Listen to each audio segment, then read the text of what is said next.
Hello student, তোমরা কেমন আছো? নিশ্চয়ই তোমরা ভালোই আছো এবং বাড়িতে বসে পড়াশোনা করছো। আমি আজকে দ্রবণের যে দ্বিতীয় পার্টটি, এই পার্টটি নিয়ে তোমাদের সামনে এসেছি। দ্রবণের দ্বিতীয় পার্টটি আজকে আমি আলোচনা করব। আমি প্রথম পার্টটি অর্থাৎ দ্রবণ কি, দ্রবণের গাঢ়ত্ব প্রকাশ করার জন্য আমরা কি কি পদ ব্যবহার করি, যেমন মোলারিটি, মোলালিটি, নর্মালিটি, ফর্মালিটি, এই পদগুলো কিন্তু আমি গত ক্লাসে আলোচনা করেছিলাম। এই পদগুলোর পরে একটি অংশ আছে, যে অংশটা তোমরা অলরেডি পড়েছো, সেটি ছিল রাউলস ল, এবং সেই সাথে রাউলস লর উপর ভিত্তি করে দ্রবণের শ্রেণী বিভাগ, যেখানে ছিল কি দ্রবণের শ্রেণী বিভাগে আদর্শ দ্রবণ, অনাদর্শ দ্রবণ। এগুলো পড়েছো, ভালো করে এটা পড়বে। আজকে আমি যে পার্টটা আলোচনা করব সেই পার্টটা হচ্ছে দ্রবণের সংখ্যাগত ধর্ম। আমি যদি বলি দ্রবণ চ্যাপ্টারে সবচেয়ে ইম্পর্টেন্ট পার্ট যেটা, সেটি আজকে আমরা আলোচনা করতে যাচ্ছি, সেটি হচ্ছে দ্রবণের সংখ্যাগত ধর্ম, কোলিগেটিভ প্রপার্টিজ অফ সলিউশন। সলিউশন মানে দ্রবণের সংখ্যাগত ধর্ম বা কোলিগেটিভ প্রপার্টিটা আজকে আমরা আলোচনা করব। তাহলে প্রথমে যদি আমি আসি যে সংখ্যাগত ধর্ম বা কোলিগেটিভ প্রপার্টি জিনিসটা কি, দ্রবণের কোন ধর্মটাকে আমরা সংখ্যাগত ধর্ম বা কোলিগেটিভ প্রপার্টি বলবো? দ্রবণের যে ধর্ম দ্রাবের কণার সংখ্যার উপর নির্ভর করে, দ্রাবের কণার সংখ্যার উপর অর্থাৎ পরিমাণের উপর যে ধর্মটা নির্ভর করে দ্রবণের, সেটিকে আমরা বলি দ্রবণের সংখ্যাগত ধর্ম। That means the property of solution which depend on the number of solute, that means amount of solute এর উপর dependent. This properties is called colligative property. আমাদের চারটি colligative property আছে। সেই চারটি colligative property কি? চারটি colligative propertyর মধ্যে একটি হচ্ছে বাষ্পচাপের আপেক্ষিক অবনমন, যেটিকে আমরা বলি relative lowering of vapour pressure. দ্বিতীয়টি হচ্ছে স্ফুটনাঙ্কের উন্নয়ন, elevation of boiling point. Third নাম্বারটি হচ্ছে হিমাঙ্কের অবনমন, ডিপ্রেশন অফ ফ্রিজিং পয়েন্ট। এবং চতুর্থ নাম্বার যেটি, সেটি হচ্ছে কি অভিস্রবণ চাপ বা অসমোটিক প্রেশার। এই চারটি সংখ্যাগত ধর্ম আছে, এই চারটি সংখ্যাগত ধর্ম নিয়ে আজকে আমি আলোচনা করব। আমি প্রথমে যে ধর্মটি নিয়ে আলোচনা করব সেটি হচ্ছে বাষ্পচাপের আপেক্ষিক অবনমন। তোমরা তো জানো বাষ্পচাপ কি। বাষ্পচাপ হচ্ছে আমি একটি তরলকে যদি স্বাভাবিক অবস্থায় রেখে দেই, তরল কি হবে? বাষ্পীভূত হবে। জলকে একটি পাত্রে জল নিয়ে এটাকে যদি স্বাভাবিক অবস্থায় রেখে দেই, তো জলটা কি হবে? জলটা বাষ্পীভূত হবে এবং জলটা কিসে পরিণত হবে? জলীয় বাষ্পে পরিণত হবে। এবার দেখো, পাত্রটার উপরে যদি আমি একটি বেলজার উপর করে দিয়ে রাখি, তাহলে কি হবে? জল তো বাষ্পীভূত হবে, জলটি বাষ্পীভূত হয়ে গ্যাসে পরিণত হবে, অর্থাৎ জলীয় বাষ্পে পরিণত হবে। কিন্তু জলীয় বাষ্পগুলো আবার ঠান্ডায় ঘনীভূত হয়ে নিচের দিকে নামতে থাকবে, অর্থাৎ বাষ্পীভবন এবং ঘনীভবন দুটি সমান হারে চলতে থাকবে। প্রথমে বাষ্পীভবনের হার বেশি হবে, ঘনীভবনের হার কম হবে। একটি সময় আসবে যখন বাষ্পীভবনের হার এবং ঘনীভবনের হার সমান হয়ে যাবে। এই যে অবস্থাটা, এই অবস্থাটাকে আমরা কি বলি? সাম্য অবস্থা। সাম্য অবস্থায় জলীয় বাষ্প অর্থাৎ বাষ্প তরলের উপর যে চাপটি প্রয়োগ করে, সেই চাপটিকে আমরা বলি বাষ্পচাপ। তোমরা বাষ্পচাপ কি সেটা নিশ্চয়ই পড়েছো। আজকে আমি যেটি আলোচনা করব সংখ্যাগত ধর্মের মধ্যে, সেটি হচ্ছে বাষ্পচাপের আপেক্ষিক অবনমন। তাহলে আজকে আমরা কি আলোচনা করব? সংখ্যাগত ধর্ম। সংখ্যাগত ধর্ম, যেটিকে আমরা বলি কোলিগেটিভ প্রপার্টি। এবং সংখ্যাগত ধর্মের মধ্যে প্রথম সংখ্যাগত ধর্মটা আমি কি বলেছিলাম? প্রথম সংখ্যাগত ধর্মটা হচ্ছে বাষ্পচাপের আপেক্ষিক অবনমন, অর্থাৎ relative lowering of vapour pressure. তো এটি দিয়ে আজকে শুরু করছি আমি। বাষ্পচাপের আপেক্ষিক অবনমন।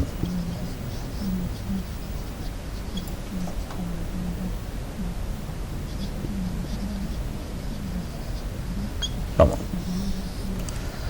তাহলে বাষ্পচাপ কি সেটি আমরা জানলাম। এবার বাষ্পচাপের আপেক্ষিক অবনমন কি সেটি আমরা জানব।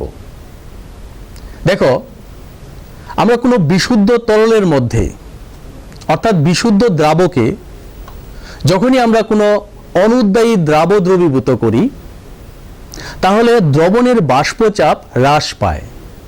কেন হ্রাস পায়? কারণ তুমি যখন বিশুদ্ধ দ্রাবকের মধ্যে অনুদ্বায়ী দ্রাব যোগ করবে তাহলে দ্রাব এবং দ্রাবকের যে কণাগুলো আছে তাদের মধ্যে আন্তঃআণবিক আকর্ষণ বল, that means intermolecular force of attraction, সেটা ইনক্রিজ করে বেড়ে যায়। And we know if the intermolecular force of attraction increases, then what happen? Then volatility of that solution কি হবে? ডিক্রিজ করবে। অর্থাৎ এই দ্রবণের যে বাষ্পায়িত হওয়ার প্রবণতা সেটা কি হবে? হ্রাস পাবে। তাহলে আমরা যদি বলি বিশুদ্ধ দ্রাবক এবং দ্রবণের মধ্যে কার বাষ্পচাপ বেশি? কার বাষ্পচাপ বেশি হবে? বিশুদ্ধ দ্রাবকের বাষ্পচাপ বেশি হবে, দ্রবণের বাষ্পচাপটা কম হবে। তো বিশুদ্ধ দ্রাবকের বাষ্পচাপটাকে যদি আমরা P0 দিয়ে চিহ্নিত করি এবং দ্রবণের বাষ্পচাপটিকে যদি আমরা P দিয়ে চিহ্নিত করি, এই যে দুটির পার্থক্য, সেই পার্থক্যটাকে বলি আমরা বাষ্পচাপের অবনমন। বাষ্পচাপের অবনমন,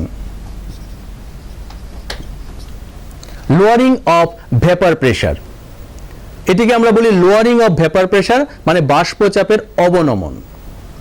সেই বাষ্পচাপের অবনমনকে যদি আমরা বিশুদ্ধ দ্রাবকের বাষ্পচাপ দিয়ে ভাগ করি তাহলে যে অনুপাতটি আসে সেই অনুপাতটিকে আমরা বলি বাষ্পচাপের আপেক্ষিক অবনমন। চাপের আপেক্ষিক অবনমন।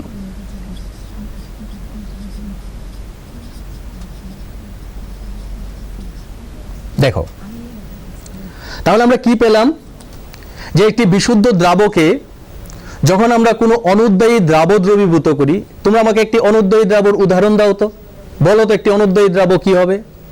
যেমন চিনি, যেমন নুন, এগুলো কি অনুদ্বায়ী দ্রাব? ইউরিয়া অনুদ্বায়ী দ্রাব। সেই অনুদ্বায়ী দ্রাব যখন আমরা দ্রবীভূত করব তখন দেখা যায় যে দ্রবণের বাষ্পচাপ হ্রাস পায়। তাহলে এখানে বিশুদ্ধ দ্রাবকের বাষ্পচাপ বেশি এবং দ্রবণের বাষ্পচাপ কম। তো বিশুদ্ধ দ্রাবকের বাষ্পচাপ থেকে দ্রবণের বাষ্পচাপটাকে যদি আমরা বিয়োগ করি তাহলে এই যে পার্থক্যটা বেরোবে সেই পার্থক্যটাকে আমরা বলবো বাষ্পচাপের অবনমন। এবং সেই বাষ্পচাপের অবনমনটাকে যদি আমরা বিশুদ্ধ দ্রাবকের বাষ্পচাপ দিয়ে ভাগ করি তাহলে যে অনুপাতটি আসবে সেই অনুপাতটিকে আমরা বলবো বাষ্পচাপের আপেক্ষিক অবনমন। ক্লিয়ার এই জিনিসটা? এবারে দেখো, বিজ্ঞানী রাউল্টের মতে সে বলল কি? বিজ্ঞানী রাউল্ট উনি বললেন যে বাষ্পচাপের আপেক্ষিক অবনমন যেটা আছে মানে P0 মাইনাস P/P0, সেই বাষ্পচাপের আপেক্ষিক অবনমনটি দ্রাবের মোল ভগ্নাংশের সমান। এটিকে আমরা বলি বাষ্পচাপ সংক্রান্ত বা বাষ্পচাপের আপেক্ষিক অবনমন সংক্রান্ত রাউল্টের সূত্র। বাষ্পচাপের আপেক্ষিক অবনমন সংক্রান্ত রাউল্টের সূত্রে কি বলা আছে? যে একটি নির্দিষ্ট উষ্ণতায় কোনো দ্রবণের বাষ্পচাপের আপেক্ষিক অবনমন, যেটাকে আমরা বলি P0 মাইনাস P/P0, এই বাষ্পচাপের আপেক্ষিক অবনমনটা কি? দ্রাবের মোল ভগ্নাংশের সমান। এই সূত্রটিকে আমরা বলি বাষ্পচাপের আপেক্ষিক অবনমন সংক্রান্ত রাউল্টের সূত্র। মনে রাখবে, পরীক্ষাতে আসে, কারণ রাউল্টের সূত্র পরীক্ষাতে এলে তোমরা কনফিউজ হয়ে যাও কোনটা চেয়েছে। ভালো করে কোশ্চেনটা পড়ে নেবে তারা কি বলেছে কোশ্চেনটাতে। যদি বলে বাষ্পচাপের অবনমন সংক্রান্ত রাউল্টের সূত্রটি লিখো তাহলে কিন্তু আমি যেটি বললাম সেটি লিখবে। আর শুধু যদি বলে রাউল্টের সূত্রটি লিখো, রাউল্টের সূত্র যেন দু রকমের হয়। একটি হচ্ছে এমন দ্রবণের ক্ষেত্রে যেখানে দুটি উপাদানই হয় উদ্বায়ী, অর্থাৎ দ্রাবকটাও উদ্বায়ী দ্রাবটাও উদ্বায়ী। কিন্তু আবার এমন একটি দ্রবণ আছে যেখানে দ্রাবকটা উদ্বায়ী কিন্তু দ্রাবটা অনুদ্বায়ী। সেই ক্ষেত্রে রাউল্টের একটি সূত্র হবে। তাহলে রাউল্টের সূত্রগুলো মনে রাখবে, রাউল্টের সূত্র কি দিয়েছে, অর্থাৎ কোন সূত্রটা দিয়েছে সেটা দেখে কিন্তু লিখবে। তাহলে আমরা কি পেলাম? রাউল্টের সূত্র অনুসারে একটি নির্দিষ্ট উষ্ণতায় বাষ্পচাপের আপেক্ষিক অবনমন দ্রাবের মোল ভগ্নাংশের সমান।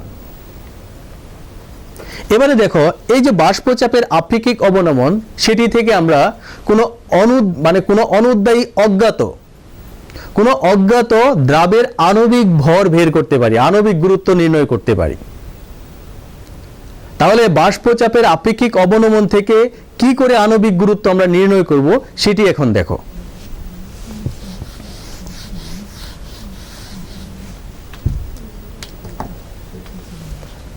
আণবিক গুরুত্ব নির্ণয়।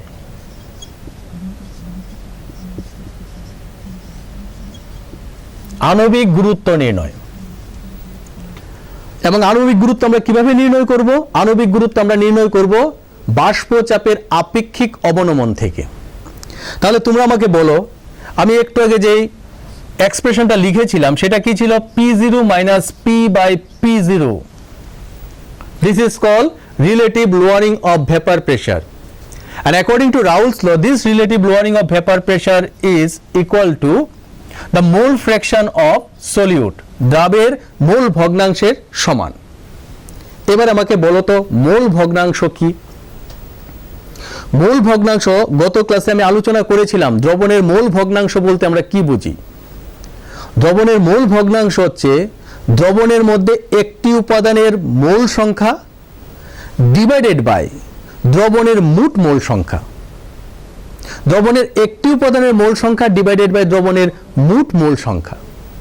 তাহলে এখানে আছে কি? দ্রাবের মোল সংখ্যা। তাহলে দ্রাবের মোল সংখ্যার জায়গায় আমরা কি লিখব? দ্রাবের মোল সংখ্যার জায়গায় আমরা লিখতে পারি দ্রাবের মোল সংখ্যা ডিভাইডেড বাই দ্রাবের, এখানে কি আছে? মোল ভগ্নাংশ। তাহলে তার জায়গাতে কি লিখতে পারবো? দ্রাবের মোল সংখ্যা ডিভাইডেড বাই দ্রবণের মোল সংখ্যা। তো আমরা কি করে লিখি দেখি, দেখো। Or P0 minus P by P0 is equal to, মোল সংখ্যাটাকে আমরা n দ্বারা চিহ্নিত করি, এটা হচ্ছে মোল ভগ্নাংশ। তাহলে কি হবে? n দ্রাব ডিভাইডেড বাই n দ্রাব প্লাস n দ্রাবক। কারণ তুমি তো জানো দ্রবণ হচ্ছে দ্রাব এবং দ্রাবকের মিশ্রণ। তাহলে দ্রাবের মোল সংখ্যা এবং দ্রাবকের মোল সংখ্যা যদি একসাথে যোগ করে দেই তাহলে তো আমরা পেয়ে যাব কি? দ্রবণের মোল সংখ্যা। তাহলে দেখো আমরা লিখতে পারি P0 minus P by P0 is equal to n দ্রাব ডিভাইডেড বাই n দ্রাব প্লাস n দ্রাবক। এবারে দেখো, লঘু দ্রবণের ক্ষেত্রে দ্রাবের পরিমাণ খুবই কম থাকে এবং দ্রাবকের পরিমাণ অধিক থাকে। তাহলে দ্রাবের পরিমাণ যদি কম থাকে তাহলে দ্রাবের মোল সংখ্যা দ্রাবকের মোল সংখ্যা থেকে অনেক অনেক কম থাকে। তাহলে আমরা কি করতে পারি? আমাদের ক্যালকুলেশনের সুবিধার্থে আমরা কি করতে পারি? দেখো, n দ্রাব is very very less than n দ্রাবক। সো আমরা কি লিখতে পারি? n দ্রাব প্লাস n দ্রাবক অলমোস্ট লিখতে পারি n দ্রাবক। অর্থাৎ নিচের অংশ থেকে আমরা দ্রাবটাকে, দ্রাবের মোল সংখ্যাটাকে বাদ দিয়ে দিতে পারি। এটা কিন্তু আমি বললাম যে আমাদের কিসের উপর ভিত্তি করে এটা করলাম, অর্থাৎ আমাদের ক্যালকুলেশনটাকে ইজি করার জন্য। So in case of dilute solution here the mole number of solute is very very less than the mole number of solvent, and therefore n দ্রাবক প্লাস n দ্রাবক কি লিখতে পারি? যে n দ্রাবক। অর্থাৎ নিচের অংশ থেকে আমরা দ্রাবটাকে বাদ দিয়ে কি লিখতে পারি? P0 minus P by P0 is equal to n দ্রাব by n দ্রাবক। এবার আমাকে বলো মোল সংখ্যা কি করে বের করবে? মোল সংখ্যা হলো কি? পদার্থের ওজন ডিভাইডেড বাই তার আণবিক গুরুত্ব। তাহলে এখানে দ্রাবের মোল সংখ্যার জায়গায় আমরা কি লিখব? দ্রাবের মোল সংখ্যার জায়গায় আমরা লিখতে পারি দ্রাবের ওজন ডিভাইডেড বাই দ্রাবের আণবিক গুরুত্ব। দ্রাবকের মোল সংখ্যার জায়গায় কি লিখতে পারি? দ্রাবকের ওজন ডিভাইডেড বাই দ্রাবকের আণবিক গুরুত্ব। তাহলে দেখো তো আমরা লিখতে পারি কিনা এইভাবে, এন দ্রাবের জায়গায় ডব্লিউ দ্রাব ডিভাইডেড বাই এম দ্রাব। এখানে লিখতে পারি ডব্লিউ দ্রাবক ডিভাইডেড বাই এম দ্রাবক। ডব্লিউ দ্রাব মানে দ্রাবের ওজন ডিভাইডেড বাই দ্রাবের আণবিক গুরুত্ব। এখানে কি দ্রাবকের ওজন ডিভাইডেড বাই দ্রাবকের আণবিক গুরুত্ব। তাহলে আমরা কি লিখতে পারি? Or P0 minus P by P0 is equal to W দ্রাব ইন্টু এম দ্রাবক হোল ডিভাইডেড বাই এম দ্রাব ইন্টু ডব্লিউ দ্রাবক। This is the final expression for the determination of molecular mass of unknown solute. এটি হচ্ছে আমাদের এক্সপ্রেশনটা, যেখানে আমরা কি করতে পারি? দ্রাবের মলিকুলার ওয়েট বা দ্রাবের যে আণবিক ভর সেটা আমরা বের করতে পারি। দেখো, তুমি কতটুকু দ্রাব নিলে সেটা তোমার জানা, এবং কতটুকু দ্রাবকে দ্রবীভূত করলে সেটাও তোমার জানা। অর্থাৎ দ্রাবের ওজন আমাকে দিয়ে দেবে বা আমি জানি, দ্রাবকের ওজন আমি জানি, এবং কি দ্রাবকে দ্রবীভূত করলাম, সেটা কি জল না ইথাইল অ্যালকোহল না বেনজিন না কার্বন টেট্রাক্লোরাইড, কি দ্রাবকে দ্রবীভূত করলাম সেটাও কিন্তু আমার জানা। তাহলে আমরা এই দ্রাবকের আণবিক গুরুত্বটা আমরা জানি। তাহলে দেখো, এই এক্সপ্রেশনের মধ্যে আমি দ্রাবের ওজন জানি, দ্রাবকের ওজন জানি, দ্রাবকের আণবিক গুরুত্ব জানি। এবারে যদি আমরা এই অংশটা পেয়ে যাই, যদি আমরা relative lowering of vapour pressure বা বাষ্পচাপের আপেক্ষিক অবনমনের অংশটি পেয়ে যাই, তাহলে আমরা কিন্তু এখানে দ্রাবের আণবিক গুরুত্ব বের করতে পারবো। এবং দেখবে পরীক্ষার মধ্যে যে অঙ্কগুলো দেবে, ম্যাক্সিমাম অঙ্ক ফর্মুলা বেস থাকে। ফর্মুলাটা যদি ভালো করে জানো, তার মধ্যে শুধু পুট করে দেবে, দেখবে আনসারটা চলে আসবে। এই ক্ষেত্রে যে অঙ্কগুলো তোমাকে দেবে সেটা বিশুদ্ধ দ্রাবকের বাষ্পচাপ দিয়ে দেবে, দ্রবণের বাষ্পচাপ দিয়ে দেবে, কত গ্রাম দ্রাব নিলে সেটা তোমাকে দেবে, কত গ্রাম দ্রাবকে দ্রবীভূত করলে সেটাও দেওয়া থাকবে, দ্রাবকটা বলে দেবে সেটা কি জল না অ্যালকোহল না কি। তাহলে তুমি এই যে এক্সপ্রেশনটার মধ্যে দেখো, এইটা এইটা এইটা যেগুলো আমি সার্কেল করলাম সেগুলো তোমার জানা। তাহলে তুমি যদি এই মানগুলো এখানে বসিয়ে দাও, তাহলে কিন্তু দ্রাবের আণবিক গুরুত্ব বেরিয়ে যাবে। এবার এই ফর্মুলার উপর যে শুধুমাত্র দ্রাবের আণবিক গুরুত্ব আসবে তা না, অনেক সময় কি হতে পারে, দ্রাবটা তোমাকে বলে দিল যে দ্রাবটা চিনি। তাহলে তো তুমি জানো চিনির আণবিক গুরুত্ব 342, তখন হয়তো বা অন্য কোনো একটা প্যারামিটার তোমাকে বের করতে বলবে, বা অন্য কোনো একটা পদ এখান থেকে বের করতে বলবে। অনেক সময় কি বলবে, এই সবটাই দেওয়া থাকবে, হয়তোবা তোমাকে এটা বের করতে দেবে, বা শুধু উপরের অংশটা বের করতে দেবে, বা অনেক সময় P0টা বের করতে দেবে। অর্থাৎ এই সূত্রটার উপরে শুধু এরূপ ভাববে না যে শুধু আমরা এম দ্রাবই বের করতে দেবে, যে কোনো একটি পদ বের করতে দিতে পারে, কিন্তু বাকি পদগুলো তোমাকে দিয়ে দেবে। তো এটি ছিল আমাদের বাষ্পচাপের আপেক্ষিক অবনমন, এবং বাষ্পচাপের আপেক্ষিক অবনমন থেকে কি করে আমরা দ্রাবের আণবিক গুরুত্ব নির্ণয় করি সেটিও আমি তোমাদেরকে দেখালাম। এখন এবারে আমরা যাব দ্বিতীয় নাম্বার, অর্থাৎ সেকেন্ড যে কলিগেটিভ প্রপার্টিটা, সেটা কি? সেটি হচ্ছে স্ফুটনাঙ্কের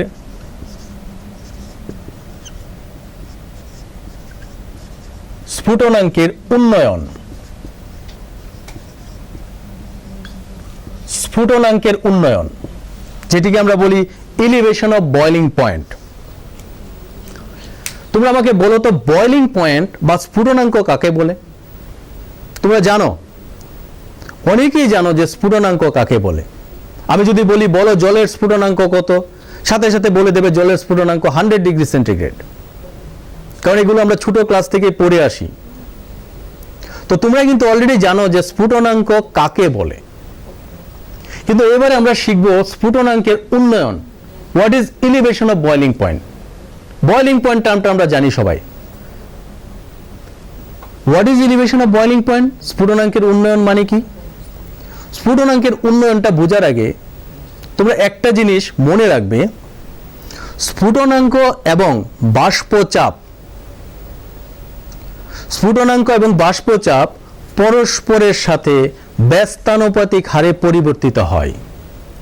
অর্থাৎ স্ফুটনাঙ্ক বৃদ্ধি পেলে, বাষ্পচাপ বৃদ্ধি পেলে স্ফুটনাঙ্ক বৃদ্ধি পায়, বাষ্পচাপ হ্রাস পেলে স্ফুটনাঙ্ক সেটা হচ্ছে ইনভার্স রিলেটেড। ইনভার্স রিলেটেড মানে কি?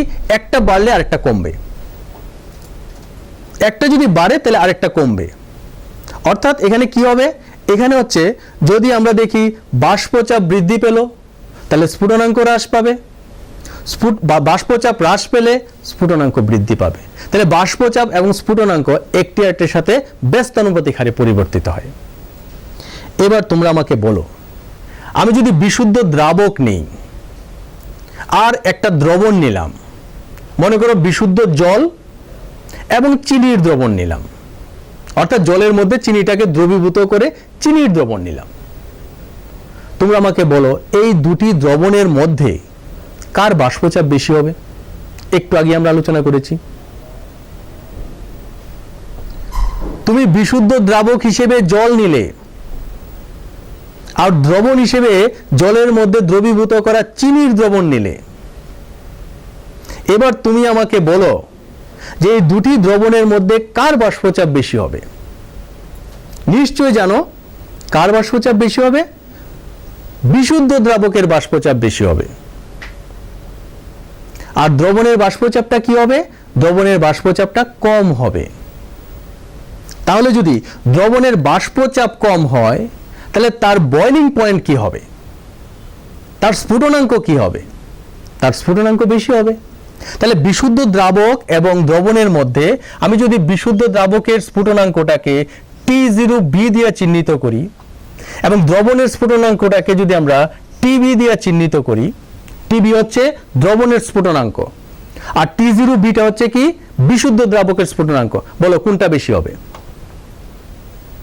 নিশ্চয়ই দ্রবণের স্ফুটনাঙ্ক বেশি হবে। এদের যে পার্থক্য, ডিফারেন্স, ওই পার্থক্যটাকে আমরা বলি স্ফুটনাঙ্কের উন্নয়ন। স্ফুটনাঙ্কের উন্নয়ন, উন্নয়ন। That means the difference between boiling point of solution and boiling point of pure solvent, বিশুদ্ধ দ্রাবকের স্ফুটনাঙ্কটাকে আমরা T0B দিয়ে চিহ্নিত করলাম, দ্রবণটাকে আমরা TB দিয়ে চিহ্নিত করলাম। এই যে দুটির পার্থক্য, সেই পার্থক্যটাকে আমরা বলি স্ফুটনাঙ্কের উন্নয়ন, যেটাকে আমরা ডেল্টা TB দিয়ে চিহ্নিত করলাম, delta TB। So elevation of boiling point is the difference between boiling point of solution and boiling point of pure solvent. দুটির পার্থক্যটিকে আমরা বলি স্ফুটনাঙ্কের উন্নয়ন। এবং এখানে রাউল্টের সূত্রে কি বলা আছে? দেখো এই ক্ষেত্রে একটি রাউল্টের সূত্র আছে এবং সেই রাউল্টের সূত্রে কি বলা আছে? সেই রাউল্টের সূত্রে বলা আছে যে ডেল্টা TB, দ্যাট মিন্স স্ফুটনাঙ্কের উন্নয়ন, is directly proportional to molality of that solution. একটা দ্রবণের মোলাল গারত্ব, মোলার না কিন্তু মোলাল, মোলাল গারত্বের সাথে সমানুপাতিক। এই যে স্ফুটনাঙ্কের উন্নয়ন, স্ফুটনাঙ্কের উন্নয়নটা মোলাল গারত্বের সাথে সমানুপাতিক হারে পরিবর্তিত হয়। তাহলে আমরা যদি এই প্রপোর্শনাল সাইনটাকে উঠাতে চাই তাহলে আমরা কি বলবো? Delta TB is equal to KB into M, যেখানে M is equal to molality of solution, অর্থাৎ দ্রবণের মোলাল মাত্রা,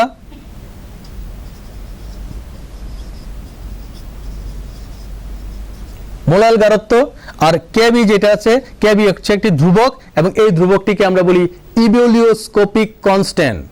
ইভিওলিওস্কোপিক কনস্ট্যান্ট মনে থাকবে তো নামটা, ইভিওলিওস্কোপিক কনস্ট্যান্ট। তাহলে আমরা কি পেলাম? রাউল্টের সূত্র অনুসারে, রাউল্টের সূত্র অনুসারে পেলাম যে ইলিভেশন অফ বয়লিং পয়েন্ট অর্থাৎ স্ফুটনাঙ্কের যে উন্নয়ন, সেই স্ফুটনাঙ্কের উন্নয়ন দ্রবণের মোলাল গাঢ়ত্বের সাথে সমানুপাতিক।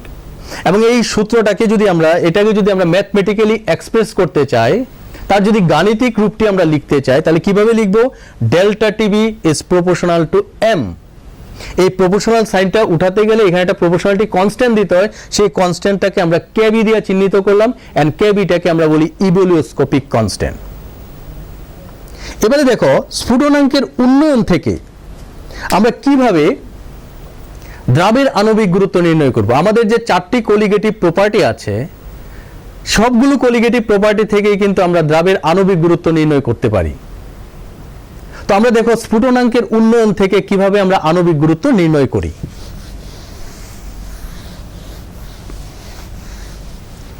এর আগে আমি যেটি আলোচনা করেছিলাম সেটি ছিল বাষ্পচাপের আপেক্ষিক অবনমন থেকে আণবিক গুরুত্ব নির্ণয়। এখন হচ্ছে স্ফুটনাঙ্কের উন্নয়ন থেকে আমরা কি করে আণবিক গুরুত্ব নির্ণয় করতে পারি। আণবিক গুরুত্ব নির্ণয়।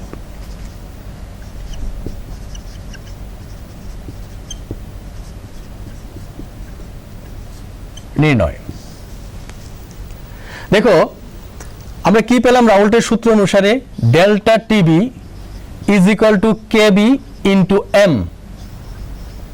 What is M? M means molality of the solution, একটা দ্রবণের মোলাল মাত্রা। এবার তোমরা আমাকে বলো, গত ক্লাসে আমি আলোচনা করেছিলাম যে মোলালিটি জিনিসটা কি, এবং মোলালিটির ম্যাথমেটিক্যাল এক্সপ্রেশন আমি 4টি এক্সপ্রেশন দিয়েছিলাম, এবং একটি এক্সপ্রেশনে ছিল মোলালিটি ইজ ইকুয়াল টু কি? দ্রাবের ওজন ইন্টু 1000 ডিভাইডেড বাই দ্রাবের আণবিক গুরুত্ব ইন্টু দ্রাবকের ওজন গ্রামে। তাহলে আমরা মোলালিটির জায়গায় লিখতে পারি delta TB is equal to KB into, মোলালিটির জায়গায় কি লিখবো? দ্রাবের ওজন ডব্লিউ সাফিক্স দ্রাব ইন্টু 1000 হোল ডিভাইডেড বাই কি হবে? এম দ্রাব, দ্রাবের আণবিক গুরুত্ব ইন্টু ডব্লিউ দ্রাবক। এখানে মনে রাখবে দ্রাবের আণবিক গুরুত্ব এম দ্রাব, দ্রাবের ওজন ডব্লিউ দ্রাব, দ্রাবকের ওজন ডব্লিউ দ্রাবক, এবং এই দুটি ওজন কিন্তু গ্রামে। তোমরা জানো মোলালিটির ক্ষেত্রে যে যদি আমি এটাকে কিলোগ্রামে প্রকাশ করি তাহলে উপরের 1000টা হবে না, কারণ অলরেডি মোলালিটির 4টি এক্সপ্রেশন আমি তোমাদের দিয়েছি। দেখবে 3-4টি এক্সপ্রেশন আছে, এগুলো একটু দেখে নিও। তাহলে আমরা কি পেলাম? Delta TB is equal to KB into W suffix দ্রাব into 1000 divided by M suffix দ্রাব ইন্টু ডব্লিউ সাফিক্স দ্রাবক। এবারে দেখো আমি যদি এদিকে এম সাফিক্স দ্রাবটাকে নিয়ে আসি, অর্থাৎ দ্রাবের আণবিক গুরুত্ব, তাহলে কি লিখতে পারি? KB by delta TB into কি লেখা যায়? ডব্লিউ দ্রাব ইন্টু 1000 ডিভাইডেড বাই ডব্লিউ দ্রাবক। এই হচ্ছে তার ফাইনাল এক্সপ্রেশন, যেখান থেকে আমরা আণবিক গুরুত্ব নির্ণয় করতে পারবো। এই সূত্রটার মধ্যে দেখো, এই ফর্মুলাটার মধ্যে একটু ভালো করে দেখো, দ্রাবের ওজন তোমার জানা থাকবে, কারণ কত গ্রাম দ্রাব দ্রবীভূত করছো তো সেটা তোমার জানা, এবং কত গ্রাম দ্রাবকে দ্রবীভূত করছো সেটাও কিন্তু তোমার জানা। তাহলে এই দুটি ওজন কিন্তু, এই দুটি মান কিন্তু আমার জানা। কেবি যেটা আছে সেটা হচ্ছে ধ্রুবক, তার মানটা দেওয়া থাকবে, কত ডিগ্রি সেন্টিগ্রেড তাপমাত্রায় তার মান কত সেগুলো দেওয়া থাকবে। আমার লাগবে শুধু ডেল্টা টিবি, অর্থাৎ স্ফুটনাঙ্কের পার্থক্যটা।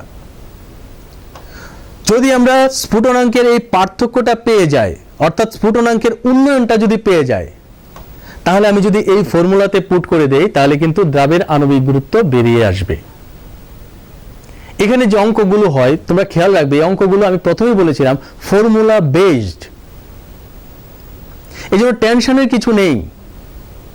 ভালো করে অঙ্কটা পড়ে কি কি টার্ম তারা দিয়ে দিয়েছে, মানে কি কি মান দিয়ে দিয়েছে সেগুলোকে লিখো, ফর্মুলাটা লিখো, তারপর এগুলোকে পুট করে দেবে। শুধু খেয়াল রাখবে যে এককগুলো যেন মিলে, এককগুলো যেন মিলে। তোমাকে যে এটি বললাম যে এটার একক গ্রাম, এটার একক গ্রাম, হয়তো এগুলো কিলোগ্রামে দেওয়া থাকবে, মিলিগ্রামে দেওয়া থাকতে পারে, এইটা একটু খেয়াল করবে যে এককগুলো, তাহলে অঙ্কগুলো ইজিলি পেয়ে যাবে। তাহলে আমরা পেলাম কি, যে স্ফুটনাঙ্কের উন্নয়ন বলতে আমরা কোন জিনিসটাকে বুঝি? স্ফুটনাঙ্কের উন্নয়ন বলতে আমরা বুঝি যে দ্রবণের স্ফুটনাঙ্ক এবং বিশুদ্ধ দ্রাবকের স্ফুটনাঙ্ক, এই দুটির পার্থক্যটিকে আমরা বলি দ্রবণের স্ফুটনাঙ্কের উন্নয়ন। এবং তার সাহায্যে কি করে দ্রাবের আণবিক গুরুত্ব নির্ণয় করা যায় সেটিও কিন্তু আমি এখন তোমাদেরকে দেখিয়ে দিলাম। এবারে আমরা যাব এর পরের পয়েন্টটাতে, অর্থাৎ এর পরে যে সংখ্যাগত ধর্ম বা কোলিগেটিভ প্রপার্টি আছে ওটাতে আমরা যাব। সেটি হচ্ছে হিমাঙ্কের অবনমন, থার্ড নাম্বার যেটা আছে, হিমাঙ্কের অবনমন, যেটিকে আমরা বলি ডিপ্রেশন অফ ফ্রিজিং পয়েন্ট। হিমাঙ্কের অবনমন মানে ডিপ্রেশন অফ ফ্রিজিং পয়েন্ট। দেখো, স্ফুটনাঙ্ক বাষ্পচাপের সাথে ব্যস্তানুপাতিক হারে পরিবর্তিত হয়, কিন্তু হিমাঙ্ক কিন্তু বাষ্পচাপের সাথে সমানুপাতিক হারে পরিবর্তিত হয়। অর্থাৎ boiling point and vapour pressure both are inverse related, but freezing point and vapour pressure both are direct related. এবার তোমরা আমাকে বলো, বিশুদ্ধ দ্রাবকের চেয়ে দ্রবণের স্ফুটনাঙ্ক বেশি না কম? কি পেয়েছিলাম? দ্রবণের স্ফুটনাঙ্ক বেশি। কেন বেশি? কারণ দ্রবণের বাষ্পচাপ কম বলে। এবার আমাকে বলো তো, বিশুদ্ধ দ্রাবক এবং দ্রবণের মধ্যে কার হিমাঙ্ক বেশি হবে? যেহেতু তারা সমানুপাতিক হারে পরিবর্তিত হয়, কারণ বাষ্পচাপ তো কার বেশি?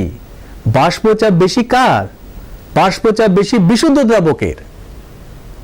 পিওর সলভেন্ট যেটা আছে তার বাষ্পচাপ বেশি, তাহলে অটোমেটিকলি তার যে ফ্রিজিং পয়েন্ট বা হিমাঙ্ক বেশি হবে।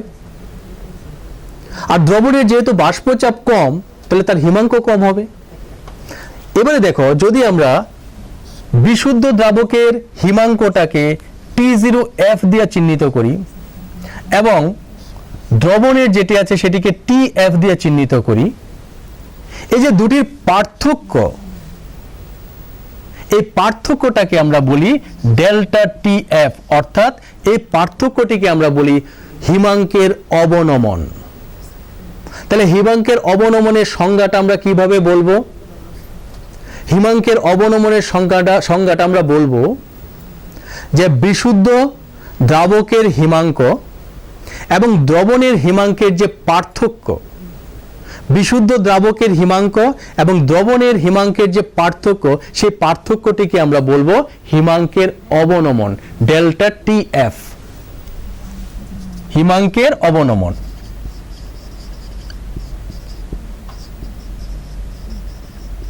হিমাঙ্কের অবনমন। দেখো, এই ক্ষেত্রে কিন্তু রাউল্টের সূত্র একটি আছে। এই ক্ষেত্রে রাউল্টের সূত্রে কি বলা আছে? এই ক্ষেত্রে রাউল্টের সূত্রে বলা আছে যে হিমাঙ্কের যে অবনমন, সেই হিমাঙ্কের অবনমন দ্রবণের মোলাল গারত্বের সাথে সমানুপাতিক, একদম স্ফুটনাঙ্কের উন্নয়নের মতো। স্ফুটনাঙ্কের উন্নয়ন যেমন মোলাল গারত্বের সাথে সমানুপাতিক, এখানে রাউল্টের সূত্রে বলা আছে যে হিমাঙ্কের অবনমনও কিন্তু কিসের সাথে সমানুপাতিক? মোলাল গারত্বের সাথে সমানুপাতিক। তাহলে আমরা কি লিখতে পারি? আমরা লিখতে পারি delta TF is proportional to M, যেখানে M ইজ ইকুয়াল টু দ্রবণের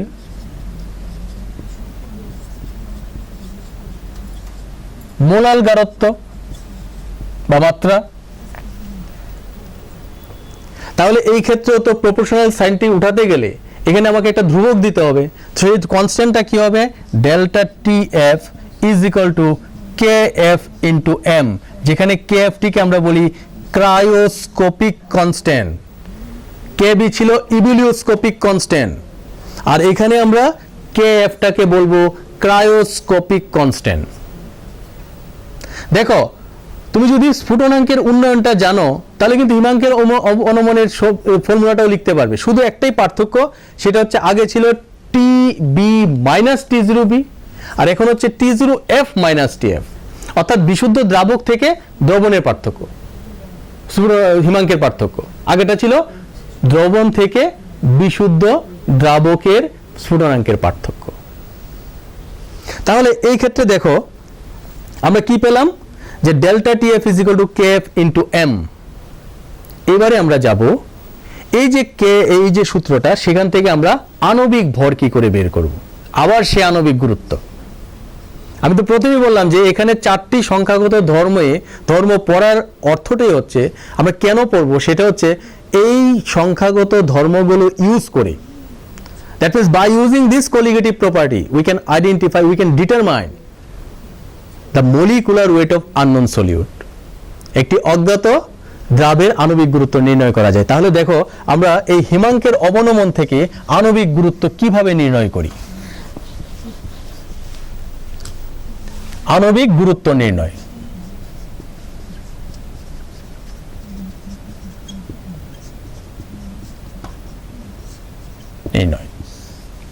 আমরা কি পেয়েছি রাউল্টের সূত্র অনুসারে?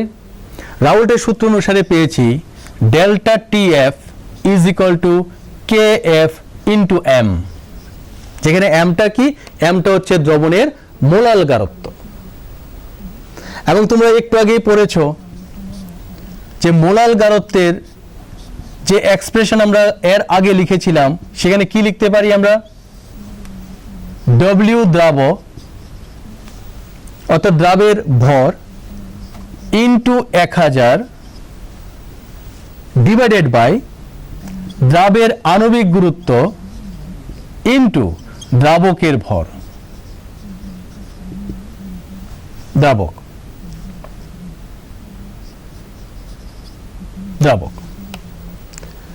তাহলে আমরা কি লিখতে পারি, আমরা লিখতে পারি যে delta T F is equal to K F into W suffix দ্রাব into 1000 divided by M suffix দ্রাব ইন্টু ডব্লিউ সাফিক্স দ্রাব।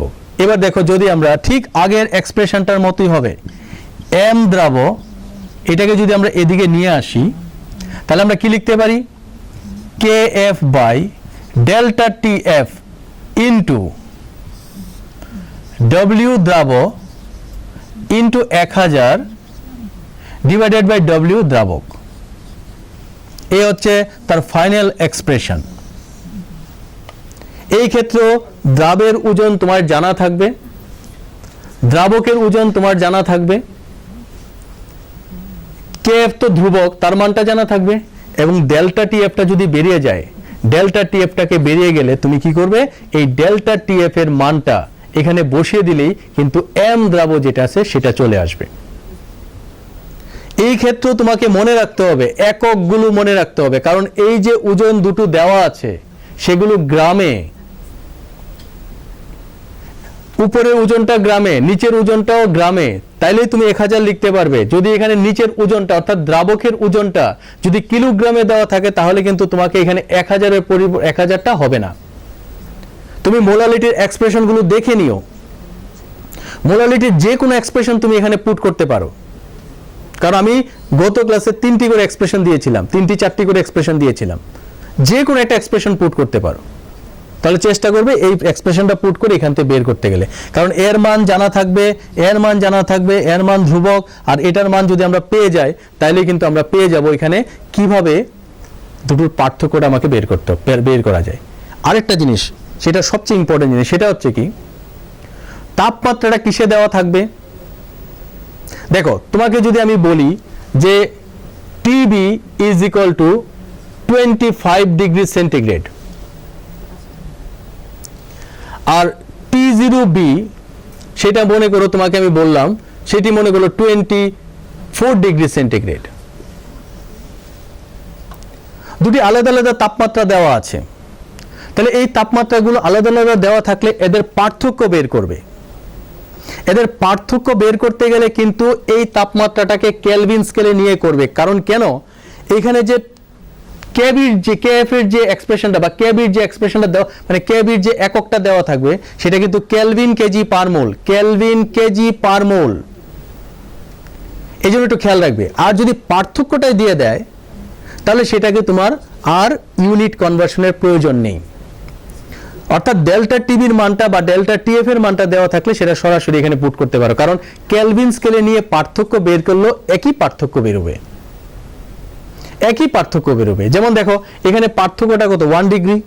আমি যদি এটাকে কেলভিনে নেই, এটাকে যদি আমি কেলভিনে নেই তাহলে কত হবে, 25 ডিগ্রি সেন্টিগ্রেড মানে 298 কেলভিন, এটা 297 কেলভিন, পার্থক্য কিন্তু 1 ডিগ্রি বেরোবে। তাহলে আমরা আজকে 3টি সংখ্যাগত ধর্ম নিয়ে আলোচনা করলাম, আরেকটি সংখ্যাগত ধর্ম বাকি আছে। পরবর্তী ক্লাসে সেই সংখ্যাগত ধর্মটা নিয়ে আমি আসব, সেটি হচ্ছে অভিস্রবণ চাপ। তাহলে আজকের ক্লাস এখানেই শেষ করছি। আশা করব তোমরা প্রত্যেকটা কোলিগেটিভ প্রপার্টি বই থেকে পড়বে এবং তার উপরে ছোট ছোট নিউমারিক্যালগুলো করবে। এই বলে আজকে আমার ক্লাস এখানে শেষ করছি। পরবর্তী ক্লাসে তোমাদের সাথে আমার আবার দেখা হবে।